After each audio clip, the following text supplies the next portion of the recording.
Salut, salut, salut, distingués abonnés. Tout en espérant que vous allez bien, nous on se porte très bien.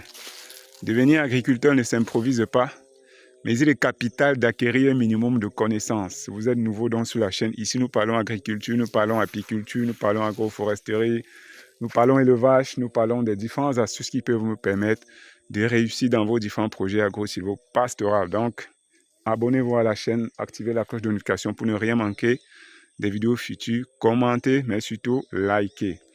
Aujourd'hui, on va vous parler d'une petite notion qu'il faut éviter si vous voulez, par exemple, vous lancer dans la culture de la banane plantain, qui est certes l'une des cultures les plus faciles, les plus simples, qui ne nécessite pas beaucoup, mais c'est aussi une culture comme toutes les autres qui est exigeante.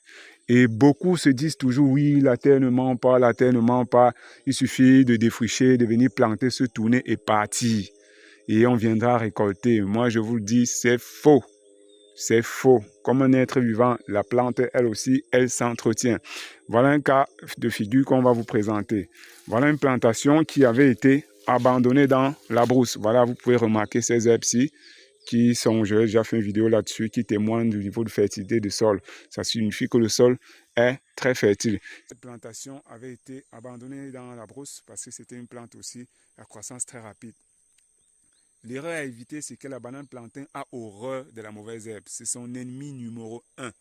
Ça veut dire que vous voulez faire la culture de la banane plantain, rassurez-vous que votre bananière soit toujours propre.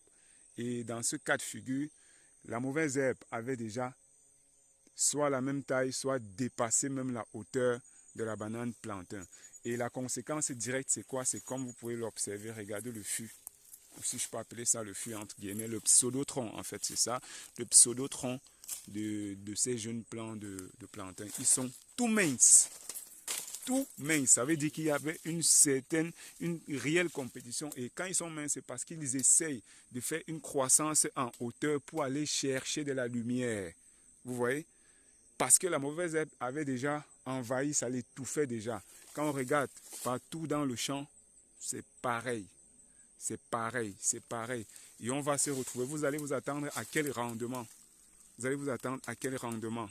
Il n'y aura rien d'intéressant en termes de poids du régime. Donc, quand de faire des choses comme ça, vous y perdez énormément parce que le régime de plantain qui va sortir, vous ne pouvez pas aller le vendre à 1500, 2000 sur le marché. Ça ne va ressembler à rien du tout.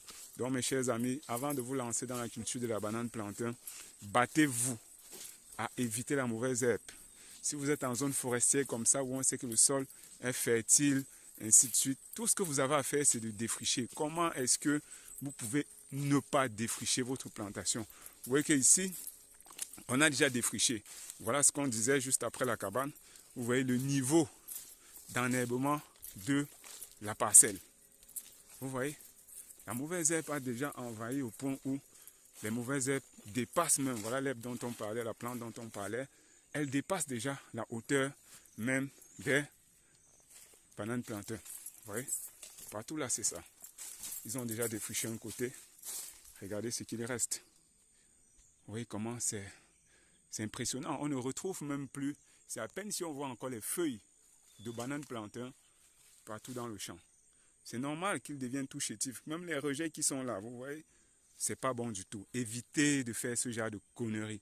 Vous gaspillez votre temps, vous gaspillez votre argent, vous gaspillez votre énergie pour rien du tout. Au lieu de faire ça, mieux vous prenez votre argent, vous allez manger dans les restaurants, vous buvez votre vin et puis vous vivez votre vie, quoi. Si c'est pour faire ce genre d'investissement et d'abandonner, c'est pas bon, les amis. Faites suivre votre champ par des experts, faites suivre votre champ par des techniciens chevronnés. Ça ne sert à rien de pouvoir économiser de l'argent. Vous vous dites que oui, la consultation agricole coûte cher, les conseils coûtent cher, si c'est pour faire ça. Parce que vous allez suivre quelques vidéos sur YouTube et vous dites que vous avez assez de compétences pour vous lancer. Vous ne perdez plus que vous gagnez.